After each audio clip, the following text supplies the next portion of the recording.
सर्वमंगल मांगल्ये शिवे सर्वार्थ साधिके शरण्ये त्र्यंबके गौरी नारायणी नमोस्तुते।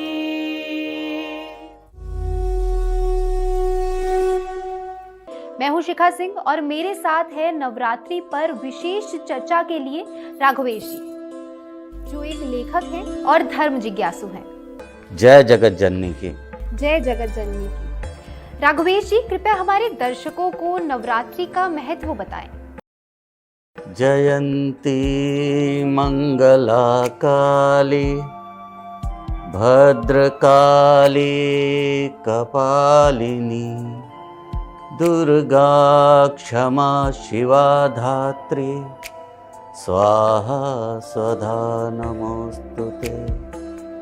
जय त्वं देवी चामुण्डे जय भूतार्तिहारिणी रूपं देहि जयं देहि यशो देहि द्विषो जहि। ॐ नमस्तस्यै नमस्तस्यै नमस्तस्यै नमो नमः। माता ही हमें सब कुछ देती हैं। मैं कुछ कहने से पहले एक बात बहुत स्पष्ट रूप से बताना चाहूँगा कि मैं जो कुछ कहूँगा वो मेरे आध्यात्मिक मार्गदर्शकों से प्रेरित एवं मेरे स्वाध्याय का अपना निष्कर्ष है। मैं कर्मकांडों अनुष्ठानों के विषय में नहीं बात करता। भक्ति मार्ग या प्रार्थना मार्ग को मैं सामान्य गृहस्थ के लिए अधिक उपयुक्त समझता हूँ। यदि आप विधिवत कलश स्थापना करके नवरात्रि का पूजन कर रहे हों तो किसी न किसी सुयोग्य आचार्य का मार्गदर्शन अवश्य लें। सबसे विशेष बात है, भक्ति का आधार प्रेम है, न कि लालच या भय। और आप हृदयपूर्वक आराधना करें। माता आगे स्वयं सब कुछ करेंगी। नवरात्रि 9 दिनों का, नवरात्रियों का विशेष काल है जो शुक्ल पक्ष की प्रतिपदा से आरंभ होकर नवमी तक मनाया जाता है। ये काल आदि शक्ति माता जगदम्बा की आराधना के लिए बहुत ही फलदायी होता है। इन दिनों सनातन धर्मी माता के अतिरिक्त महागणेश, शिव, कार्तिकेय या अपने इष्ट की आराधना भी करते हैं। अच्छा, तो राघवेश जी, हमारे दर्शक अवश्य ये जानना चाहेंगे कि नवरात्रि का त्योहार साल में एक बार आता है या एक से अधिक बार भी आता है? ये बहुत ही अच्छा प्रश्न है, क्योंकि सामान्यतः लोग इस बात से परिचित नहीं हैं कि वर्ष में 4 नवरात्रियाँ आती हैं, लेकिन इनमें सबसे प्रमुख होती है चैत्र नवरात्रि, जो कि मार्च से अप्रैल के बीच में पड़ती है। और इसी नवरात्रि की नवमी को महाप्रभु राम धरती पे अवतार लिए थे। और दूसरी है शारदीय नवरात्रि, जो सितंबर और अक्टूबर के मध्य पड़ती है। ये देश में काफ़ी प्रचलित है, क्योंकि इस समय क्या है कि मौसम बहुत ही अच्छा होता है, हर कोई प्रफुल्लित मन में होता है, तरह तरह के उत्सव होते हैं, पकवान बनते हैं। गुजरात में, महाराष्ट्र में गरबा होता है। वैसे तो गरबा पूरे देश में देशव्यापी हो गया है। दक्षिण भारत में तमिलनाडु, कर्नाटका, केरला में गोलू सजते हैं, और बहुत से हिस्सों में उत्तर भारत में ज़्यादातर रामलीलाएँ होती हैं। और ये रामलीलाएँ पूरी होती हैं इसकी दशमी के दिन। लेकिन इसके पहले नवमी बड़ी अहम है, क्योंकि नवमी के दिन हम आयुध पूजा भी करते हैं। आयुध पूजा मतलब अगर यदि आप शस्त्र रखते हैं तो उसकी पूजा नवमी के दिन माता दुर्गा का स्मरण करके अवश्य करना चाहिए। और दशमी के दिन तो फिर रामलीला पूरी हुई होती है, रावण के पुतले का दहन होता है, और ये प्रतीक है बुराई पर अच्छाई की जीत का। और इसके अतिरिक्त 2 गुप्त नवरात्रि हैं जिसके बारे में सामान्यतः लोग नहीं जानते रहते हैं। पहली गुप्त नवरात्रि होती है माघ में, माघ नवरात्रि। दूसरी होती है आषाढ़ नवरात्रि। माघ नवरात्रि पड़ती है जनवरी फरवरी के बीच, जब बहुत ठंड पड़ रही होती है। आषाढ़ नवरात्रि जुलाई और अगस्त के बीच पड़ती है। राघवेश जी, ये गुप्त नवरात्रि क्या है? जैसा मैंने बताया, 2 गुप्त नवरात्रियाँ होती हैं। सामान्यतः लोग इनके बारे में ज़्यादा नहीं जान रहे होते हैं, क्योंकि ये उत्सव प्रधान नवरात्रियाँ नहीं हैं, ये साधना प्रधान है। तो जो लोग साधक होते हैं, जो लोग ज़्यादा गंभीरता से पूजा पाठ कर रहे हों, अनुष्ठान कर रहे हों, वो लोग इसको बहुत ही गंभीरता से लेते हैं और इसका महत्व काफ़ी मान्य है साधक वर्ग में। अच्छा, तो ये शारदीय नवरात्र है। बिल्कुल सही समझिए आप, ये शारदीय नवरात्रि ही है। इसके आगे मैं बताना चाहूँगा कि नवरात्रि के प्रत्येक दिन की अधिष्ठात्री एक विशेष देवी होती है। प्रथमम, मेरे साथ बोलेंगे जी।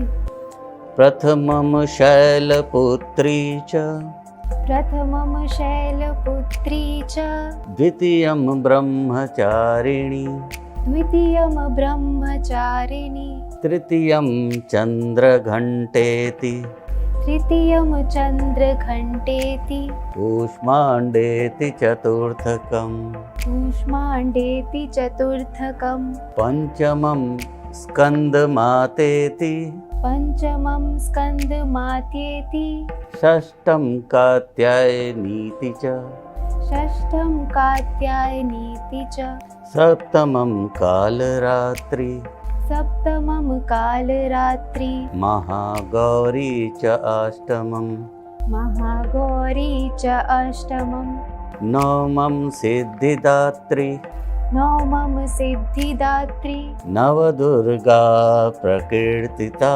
उक्तानि एतानि नामानि ब्राह्मणैव महात्मना।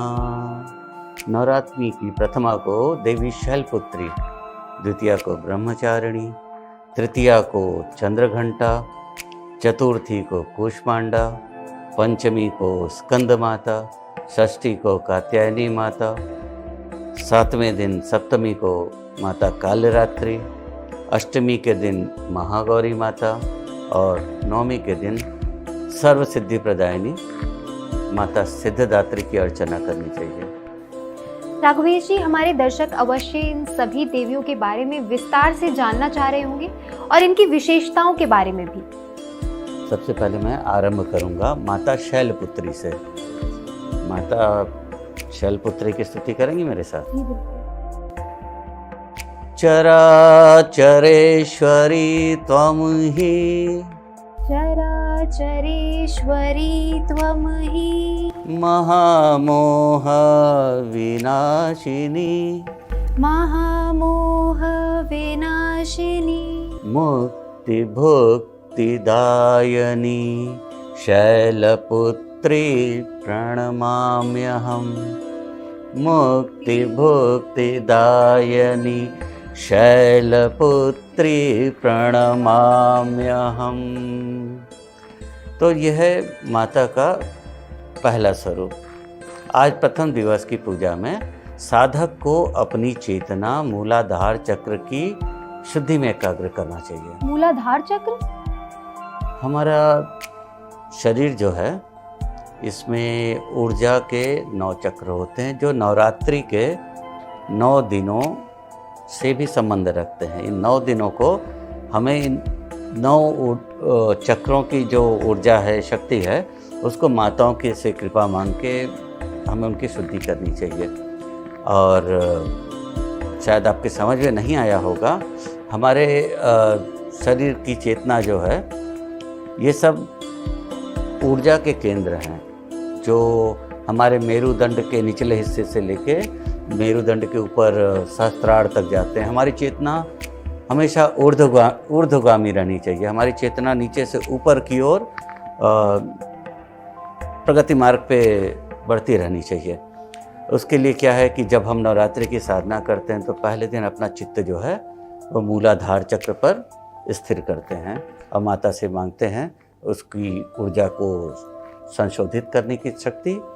और दूसरा होता है, उसके बाद जो ऊर्जा ऊपर जाती है, आता है स्वाधिष्ठान चक्र, मणिपुर चक्र, अनाहत चक्र, विशुद्धि चक्र, आज्ञा चक्र, और सबसे ऊपर होता है सहस्त्रार चक्र।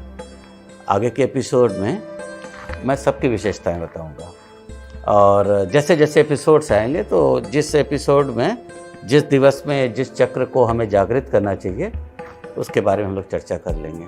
राघवेश जी, अभी आप मूलाधार चक्र के बारे में बता दीजिए, अगले एपिसोड में दूसरे चक्रों के बारे में जान लेंगे। चित्र में आप मूलाधार चक्र का शरीर में स्थान देख रहे हैं। मूलाधार की ऊर्जा जो होती है, भय, काम वासना, उत्तेजना, हठ, आक्रामकता को नियंत्रित करती है। पूजा पाठ या ध्यान में आगे बढ़ने के लिए इस ऊर्जा को नियंत्रित करने के लिए माँ शैलपुत्री की कृपा मांगी जाती है, ताकि हम एकाग्र और भयमुक्त होकर पूरी नवरात्रि की साधना अर्चना सतत रूप से जारी रख सकें। अब देवी शैलपुत्री की कथा सुनना चाहेंगे आप? ये हैं कौन? ठीक है, मैं बताता हूँ। नवरात्रि में जिस दिन जिस देवी की अर्चना करते हैं, आराधना करते हैं, हमें उनके स्वरूप और उनके नाम की महिमा, उनके गुणों के बारे में अवश्य जानते रहना चाहिए, ताकि हम उनसे उन्हीं गुणों को मांगें, उनको आत्मसात करें और अच्छे मनुष्य बनने का प्रयास करें। तो मैं आगे बताता हूँ। सृष्टि के रचयिता हैं प्रजापति ब्रह्मा। ब्रह्मा जी के पुत्रों में से एक थे प्रजापति दक्ष। प्रजापति दक्ष की 2 पत्नियां थीं, वीरणी और प्रसूति। प्रसूति के पिता थे स्वयंभू मनु। स्वयंभू मनु, अब थोड़ा मैं मनु के बारे में बता देता हूँ। ब्रह्मा जी ने इस सृष्टि का जो पूरा अवधि है उसको 14 खंडों में बांटा, और हर खंड के लिए एक मनु होना है।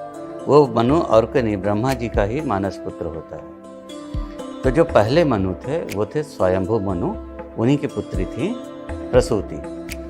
प्रसूति से दक्ष जी को 24 कन्याएं हुई और वीरणी से 60। तो प्रसूति की 24 कन्याओं में ही एक थी सती। सती जो थी वो स्वयं आदि पराशक्ति माता जगदम्बिका का रूप थी, क्योंकि संसार को चलाने के लिए शिव तो परम पुरुष हैं, उनके साथ सब कुछ चल भी नहीं सकता। तो परम प्रकृति माँ जगदम्बा को ही आना पड़ा, और उन्होंने सती रूप में दक्ष के यहाँ जन्म लिया। और जब सती युवा हुई तो दक्ष ने उनका स्वयंवर आयोजित किया। सती जो थी उनको बचपन से ही भान था कि वो हैं कौन और उनको मिलना किससे है, और उनकी जो ये इच्छा थी, उनका जो वेग था विचार का, वो संप्रेषित हो रहा था शिव जी तक। जब शिव जी को पता चला कि सती का स्वयंवर है तो वो अपने गणों की बारात लेकर, नंदी भृंगी ढेर सारे गण सबको लेकर चल पड़े दक्ष द्वारा आयोजित स्वयंवर के लिए। शिव का जटाजूट धारी, विभूति से मंडित, गले में वास की नाग धारण किया स्वरूप देखकर दक्ष हिल गए। दक्ष नहीं चाह रहे थे कि उनकी कन्या एक ऐसे व्यक्ति की पत्नी बने जो शमशानवासी हो, दुर्गम पर्वतों में रहता हो। उनको लगता था कि हमारी सुकुमारी कन्या कैसे इनके साथ रह पाएगी। लेकिन सती थी, उनको पता था कि वो कौन है, उनको कहाँ जाना है, किससे मिलना है।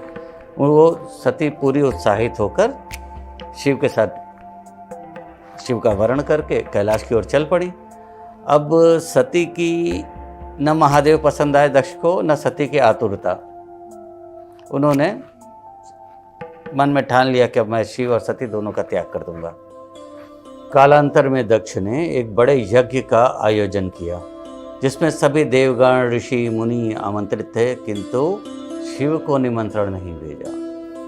यज्ञ की भव्यता का वर्णन सुनकर सती से न रहा गया। अपने पिता का वैभव मान देखने का वो लोभ संवरण न कर सकी। कोई भी लड़की तो चाहती है कि पिता का वैभव देखे। सती जा पहुँची दक्ष की यज्ञ स्थली पर, लेकिन वहाँ पे उनको स्नेही पिता की जगह दक्ष के उस रूप का सामना करना पड़ा, जहाँ दक्ष ने उनको भी भला बुरा कहा, अपमानित किया और महादेव के बारे में काफ़ी बुरे शब्द कहे। आहत होकर, आवेश में आकर, क्रोधित दुखी होकर माता सती यज्ञ की अग्नि में ही प्रविष्ट हो गई, कूद पड़ी यज्ञ में और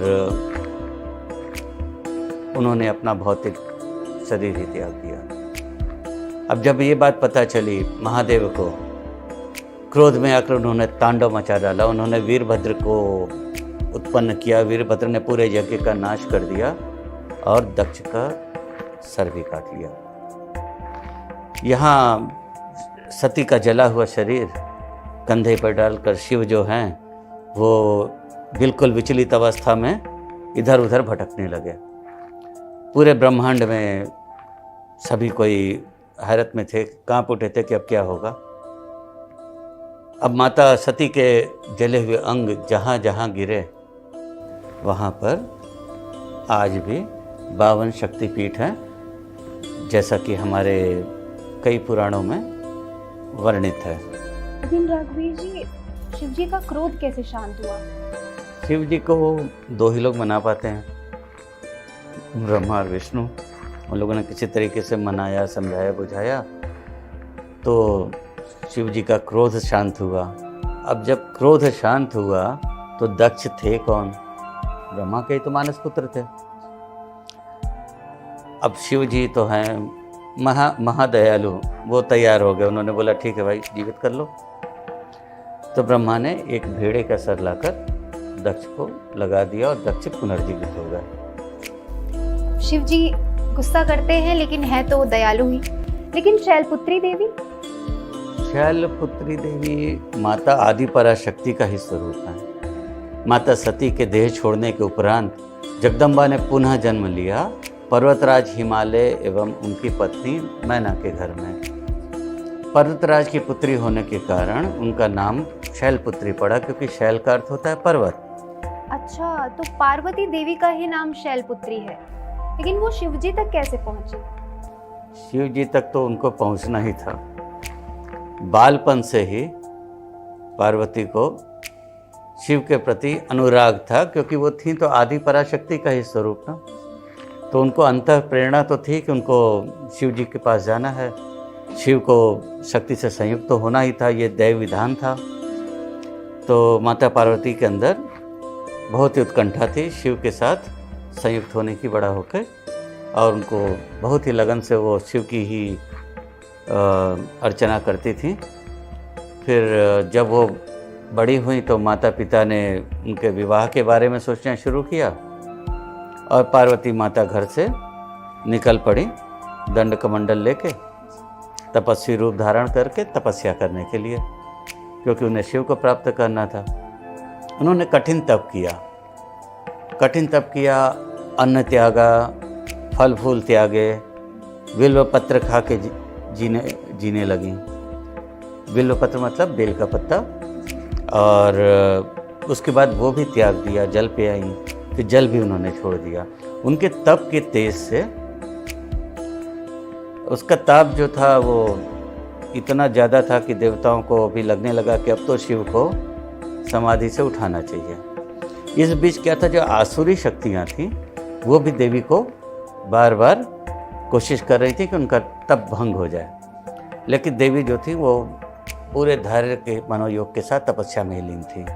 आखिरकार क्या हुआ कि महादेव को समाधि से जागना ही पड़ा, और फिर उन्होंने सप्त ऋषियों को भेजा माता की परीक्षा लेने के लिए। सप्त ऋषियों की सारी परीक्षाओं में माता पार्वती उत्तीर्ण हुई और महादेव ने विवाह करना स्वीकार कर लिया। बारात लेके पहुंच गए हिमवान के घर, और माता पार्वती जगदम्बा वापस शिव के साथ संयुक्त हो गई। तो माता शैलपुत्री का जो स्वरूप है ये है लगन का, प्रेम का, तप का, और इनका वाहन जो है वो वृष है। वृष का अर्थ होता है बैल। दाहिने हाथ में त्रिशूल एवं बाएं हाथ में माता के कमल का फूल होता है। माता के मस्तक पर बालचंद्र, छोटे वाले द्वितीया के चांद विराजित रहते हैं। माता को लाल चुनरी, गुड़हल का फूल एवं नारियल चढ़ाया जाता है। सुखी दाम्पत्य चाहने वाली, कामना करने वाली हर महिलाओं को माता की अर्चना अवश्य करनी चाहिए। और शैलपुत्री माता का ही काफ़ी प्राचीन मंदिर है जो है वो काशी में अलईपुर में स्थित है, जहाँ कहा जाता है माता जगदम्बा स्वयं विराजमान है। तो आप सब आज माता के शैलपुत्री स्वरूप की अर्चना करें अपनी अपनी श्रद्धा के अनुसार, और उनके गुणों को जीवन में उतारें, आत्मसात करें। माता से मेरी यही कामना है कि उनकी अनुकंपा आप सभी पर बनी रहे। जय जगदम्बा, जय जगदम्बे, जय माता भवानी। बहुत बहुत धन्यवाद राघवेश जी। अगले एपिसोड में हम पुनः मिलेंगे और जानेंगे ब्रह्मचारिणी माता के बारे में। जय जय जगदम्बे। सर्वमंगल मांगल्ये शिवे सर्वार्थ साधिके शरण्ये त्र्यंबके